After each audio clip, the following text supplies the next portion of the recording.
Hello and welcome to episode 3 of Reimagining Our World with me, Saveda Ma'ani. It's lovely to have you all here. Thank you for joining in.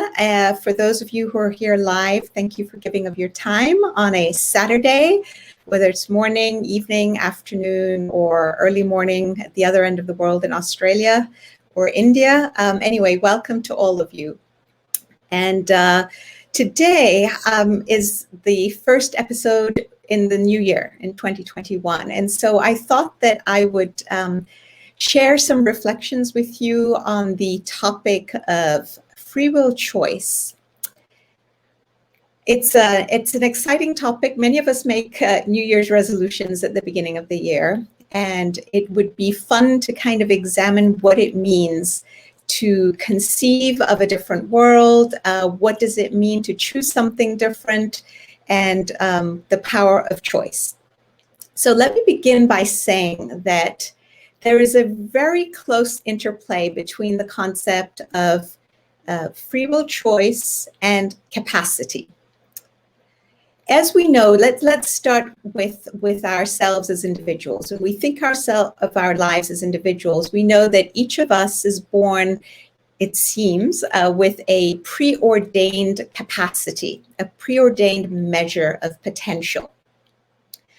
This becomes obvious when you look at members of a family. You will see that some children are more adept at mathematics, and yet another sibling in the family will be really poor at maths, but then great at English, or will be very good at sports, and another will be good at music. So you see that even children who are raised in the same surroundings, under the same conditions, seem to manifest a different aptitude for various topics. We also notice that not only the kind of aptitude we have, in other words, what is it we're good at, is different, but the amount of capacity we have in any given area is also different. And in fact, you see this even with qualities like patience or generosity. Some people seem to have an easier time being patient, and others really struggle with it. And others have a hard time being generous. Some have an easier time of it, and so on. Now, some people you'll see have the capacity of a teaspoonful in a certain area, while others have the capacity of a cup or a bucket or a river, and some seem to have endless capacity in certain areas. So essentially, we see differences in capacity between individuals, both in terms of the kind of capacity, in other words, what it is we're good at, and the quantity or the amount of capacity. Now, just as individuals have a preordained measure of capacity, I believe that when we look at the human race as a collective whole, we too have a particular amount of potential, which we can choose to develop or not. Now, the important thing about capacity is not so much how much we have and whether we have it, but what we make of it. In other words, how much of this capacity do we actualize, do we manifest and do something with? In order to actualize potential, the tool that's required is the tool of volition, or the exercise of free will choice in a very intentional manner. And here we start to see the intersection of capacity with free will choice. So let's examine this concept of free will choice, because it will inform us as to what we might do going forward in 2021 as a human race. If we've decided that we don't like where we are now, we don't like what we've been doing so far, the choices we've been making that have gotten us to this point with the pandemic, with the economic recession, with the competition between countries, with the rise of nationalism and xenophobia and social injustice is manifested in racism and prejudice against all kinds of people, prejudice based on gender, based on education, based on wealth. If we don't like where it's gotten us, then we can choose in any given moment to start making changes and making adjustments so that our trajectory changes and so that our future will be different. And by the way, very small shifts and choices can have huge effects in terms of where we end up. All right, so let's look at this concept of free will choice. The famous 20th century psychiatrist, Viktor Frankl, speaks a lot about free will choice, and he refers to it as a spiritual freedom. Sorry, I'm just taking a. He refers to it as a spiritual freedom, and he says that free will choice is really the thing that defines human beings and that demonstrates to us that we truly have an independence of mind. And it is the thing, says Viktor Frankl, that gives our lives purpose and meaning. Now let's unpack this a little. The first thing we notice is that free will choice is really a gift that has been given to humanity as distinct from other realms of creation, the mineral kingdom, the animal world, and the vegetable world. They are more subject to the laws of nature and they have to abide by them. Human beings, on the other hand, have been given this amazing ability, the power to conceptualize and the power to imagine something different. And therefore, we can learn the secrets of nature, harness the laws of the physical world in order to achieve things that the animal and vegetable kingdoms can't even dream of. I was going to say can only dream of, but they can't even dream of it. A bird can conceive of the idea of plummeting into the ocean and living for prolonged periods of time underwater, as human beings do in submarines. The lion cannot imagine the idea of soaring into the air and getting from Africa to Asia or Europe or South America in an airplane. Yet human beings, because of this incredible dual power of the ability to conceptualize and imagine something and the power of free will choice, have been able to do both. So that's the first thing to note, that this is truly an incredible gift. And I think that we often underestimate it and don't give it its due. Now,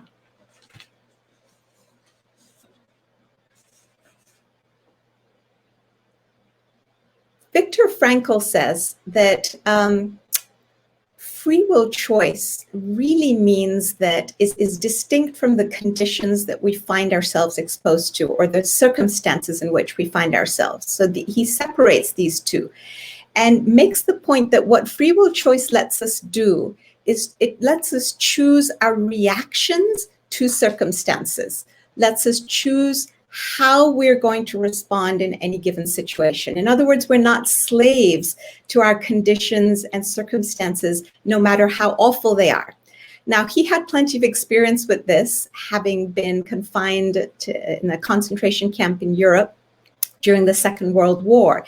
And he refers to those conditions as a laboratory. And he says, in this laboratory, we noticed that human beings behaved in one of two ways. Human beings who were subject to the same awful conditions. Some of them chose to behave like swine, he said, and others chose to behave like saints. And here's the quote at the bottom of the slide. He says, we watched and witnessed some of our comrades behave like swine, while others behaved like saints. And then he goes on to reflect and say that man and woman have both potentialities within themselves. Which one is actualized depends on decisions. So this is the power of free will choice, of exercising the power of volition. but not on conditions. And he gives a wonderful example. It has to do with the fact that the inmates in these concentration camps were every morning given each of them a small piece of bread, dried bread, that had to last them the whole day. He said that you could see the differences in how humans chose to deal with that reality, and the fact that some people would look to see who was in greater need than themselves and would share their dried piece of bread with others. On the other hand, you had the other extreme, people who would look to see when somebody turned their back for a second and then steal that little piece of bread from them. So this is one of the examples he gives of some people behaving like swine and others behaving like saints. Now, we are all familiar with situations in our personal lives. We probably have seen this many times when people subjected to the same conditions choose to react differently. So an example that leaps to mind is the example of the children of alcoholic parents. And one sees this quite a lot, where one of the children in the family will decide that, oh gosh, this is such an awful thing, and this alcoholism within the family has been such a bane that I will never touch alcohol. And they stick to that decision that they make. And within the same family, you'll see another sibling who will decide to literally follow in the footsteps of the parent and themselves become afflicted with the disease of alcoholism and struggle with it and put their own families through similar trials and tribulations as they themselves have experienced. In my own life, I saw this play out firsthand when we lived for a number of years in Haifa, in Israel. We had a set of neighbors down below. They lived on the ground floor of our apartment building, and they had a vicious dog whom they wouldn't muzzle. And every time I left in the morning to go to school with my little backpack, the gentleman who lived there would set this dog on me and have this dog chase me, barking, jumping on me, and really terrifying me. And the guy's argument was, my family suffered in the Holocaust. I lost everybody. And since we suffered so much, since I've suffered so much, I want to make sure everybody tastes what suffering of this kind is like. And so I want to induce terror in you for the whole day. So that was his take, his family's experience. This is how he chose to react to it, make other people taste something similar. Now, on the other hand, we had another set of neighbors, also in the same building, who were extremely loving and whose family had also suffered equally in the Holocaust. And their takeaway from the same experience was to say, gee, we know how terrible it is when human beings treat each other badly and in inhumane ways. And so we want to spend our lives making sure that nobody ever has to go through that kind of discrimination and suffering. And so they were unusually kind and friendly and loving. So here were two families who had suffered very similarly during the Holocaust in terms of losing all the members of their family, and yet their reactions, the choices they made, were different.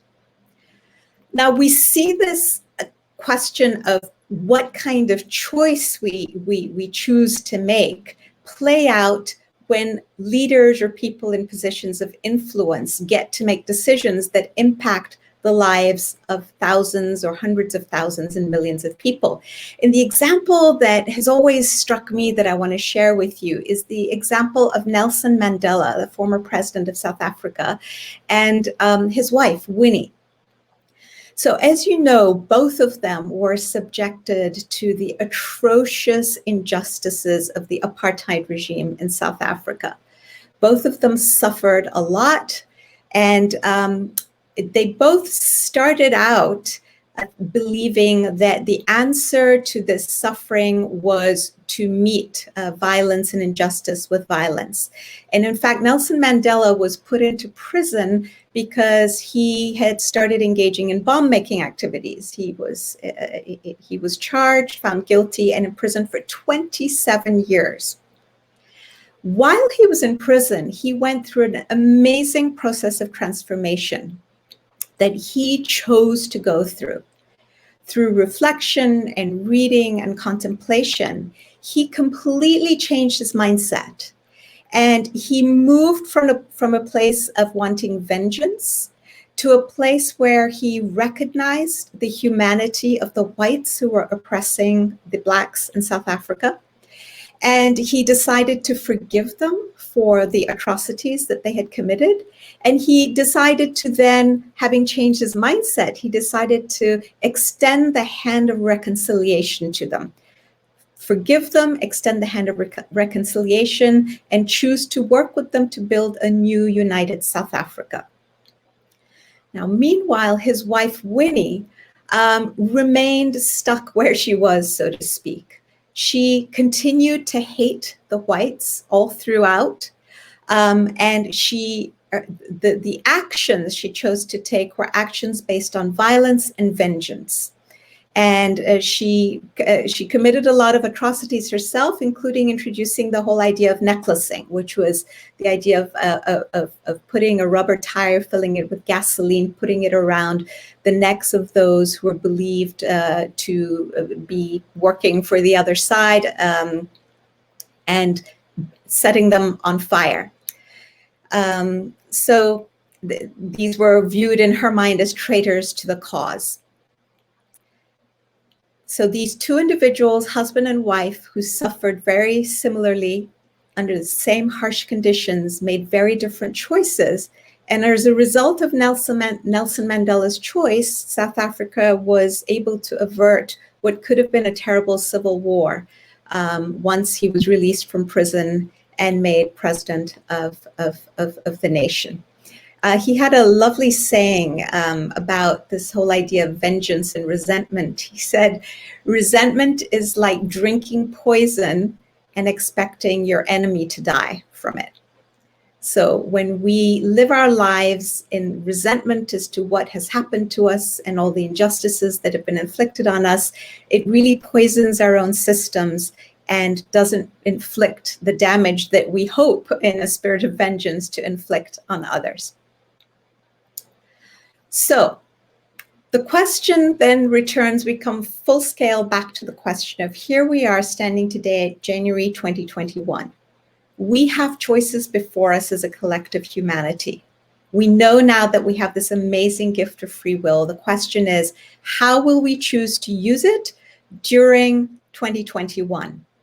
Will we start putting away the old mindsets and habits that have been so destructive and dysfunctional and start to create a new kind of world? For instance, a world in which our watchword, instead of nationalism and xenophobia and political polarization and isolationism, in a sense that in the face of all the evidence to the contrary, we can go it alone, each nation alone, each people alone, each ethnic group alone. Despite all the evidence that that is not true, that we are, as we said in the first episode of this show, like 193 cabins on a ship as opposed to 193 separate boats. Will we continue with the old ways, or will we replace our old mindsets and habits with ones that focus on what I call C3X, which is collaboration, cooperation, consultation, and solidarity? Imagine if we were to start with those four habits and start implementing them at all levels of society. Imagine what a very different world we might have.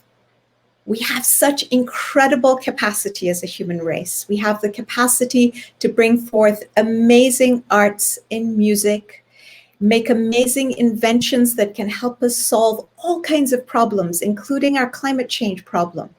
Imagine what would happen if we put aside our the expenditure of energy we have made on producing and disseminating arms, and instead took all those trillions of dollars spent annually and put them into research development to find alternative clean sources of energy in order to help countries and people adapt to the climate change that is already a given, in order to create healthcare systems where healthcare is available to everybody on an equal basis, in order to create educational systems, in order to meet our goals, our development goals that we're supposed to meet by the year 2030. Imagine if we just redirected, changed our mindset, and then redirected our energies into building an amazing new, better world, as opposed to continuing along a destructive path, which is really the path of perdition. It all depends on how we choose to exercise this gift of free will, which is an amazing gift, but first we need to recognize it and then utilize it. You'll remember in this, we talked about in one of the earlier episodes what the mind can conceive and believe it can achieve. So the first step is to imagine what we can conceive, but then the second step is what we can achieve. And achievement comes from the application of free will choice in a very intentional manner. So to sum this concept up, I want to share with you, I want to end by sharing a beautiful poem by an American poetess, and author who lived between 1850 and 1919. Her name was Ella Wheeler Wilcox. It's beautiful and really conveys this whole point very eloquently. It's called "'Tis the Set of the Sail. But to every mind there openeth a way and way and a way. A high soul climbs the highway, and the low soul gropes the low. And in between, on the misty flats, the rest drift to and fro. But to every man there openeth a highway and a low, and every mind decideth the way his soul shall go. One ship sails east and another west, by the selfsame winds that blow. 'Tis the set of the sails, and not the gales, that tells the way we go. Like the winds of the sea are the waves of time, as we journey along through life. 'Tis the set of the soul that determines the goal, and not the calm or the strife. So we are not the victims of the strife and the problems created by the COVID-19 pandemic or the economic recession or climate change. We get to choose. 'Tis the set of the soul, our collective soul and our individual souls, that determines the goal. That's the imagining where we want to end up, right? Imagining the destination, and then charting our path from where we are to where we want to be, bridging that gap. So it's been wonderful to spend another few minutes this afternoon with you. If any of you have questions, feel free to put them in the comments. Please put question marks in front of them. And before we move on, I want to tell you again the exciting news. If you like this series, essentially, I've written a book that is it's hot off the press. It's now on the market, available on Amazon. And it is called The Alchemy of Peace: 6 Essential Shifts in Our Mindsets and Habits to Achieve World Peace. Here is a picture of the cover. And I hope that you will utilize it as a tool to have conversations with your friends on these kinds of topics. It lends itself really well to book clubs, conversations, conversations around the cooler, conversations eventually in our sitting rooms on Zoom. And I'm really excited about it. It was writing this book that inspired me actually to start this video series with you all. And also, if you like this program, please subscribe to CPGG on our YouTube channel so that you can get notifications about the weekly programs and to see the recordings if you miss them live. I will now look at the comments and see. Thank you. Thank you, Jamin. Thank you, Suraj. You're welcome, all of you. I don't know how to pronounce your name. I hope I'm not butchering it, Joe Gainey. So again, thank you all very much.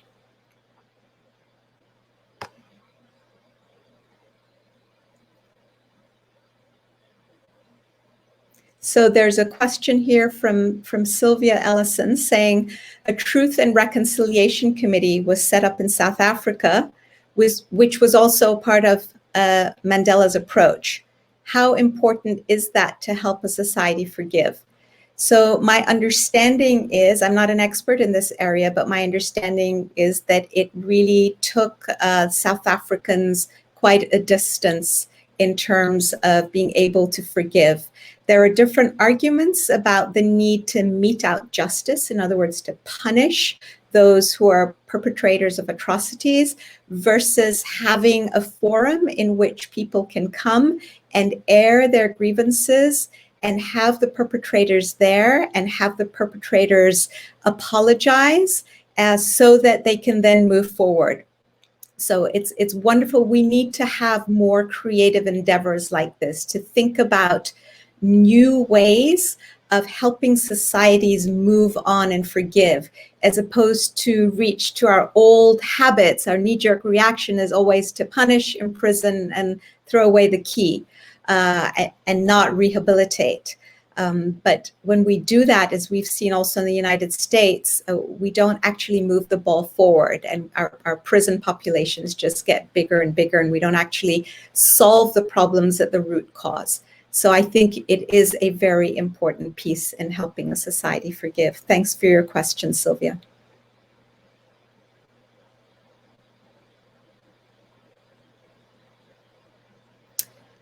Question from Jamin Zacharias. What approach do you take to avoiding or bringing elevation to polarized topics? That's a brilliant question. I'm so glad you asked it.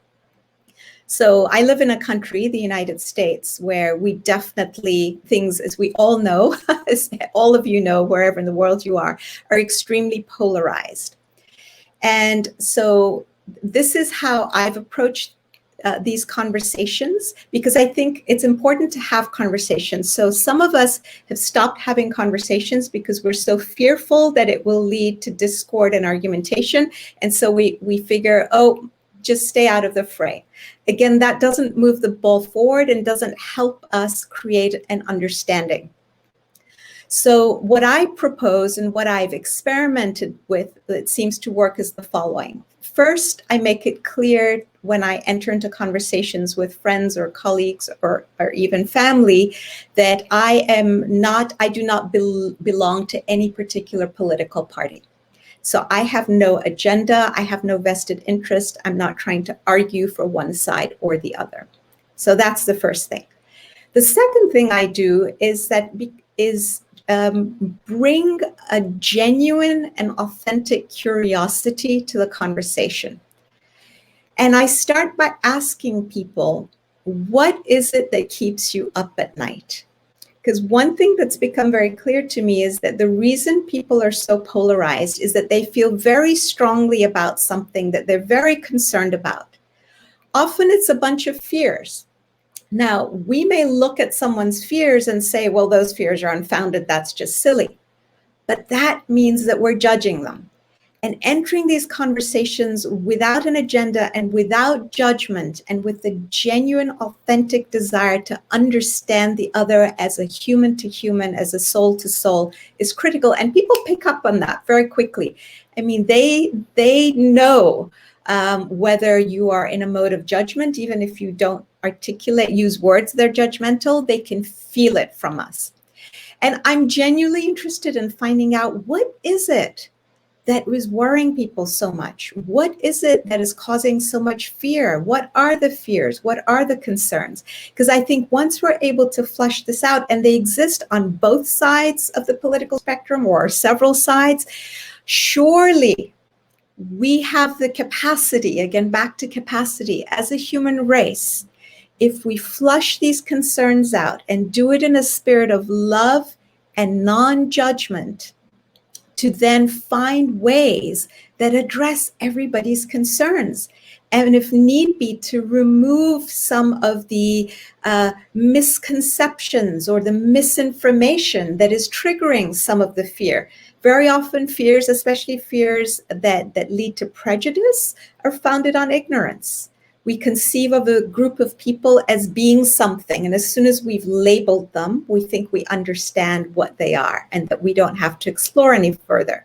But once we remove the labels and we look to see, well, wait a minute, I don't really know this group. I don't socialize with them. I don't spend time with them. I haven't read their literature. I know so little about their history. Once we start, again, in the spirit of authenticity and the spirit of wanting to build unity, then I think that we can have these conversations and they will not be argumentative. And the final thing I do is that as soon as somebody tries to argue with me, I say, look, I'm not interested in arguing, because arguments are not going to get us anywhere. It's not a question of competition and one-upmanship. I'm not here to try to persuade you or convince you. I'm here to really have an open consultation. So back to the CQS, right? Consultation being one of the C's. I hope that helped. All right. Well, thank you very much for your time. It's, again, I wish all of you a happy 2021, a safe one, and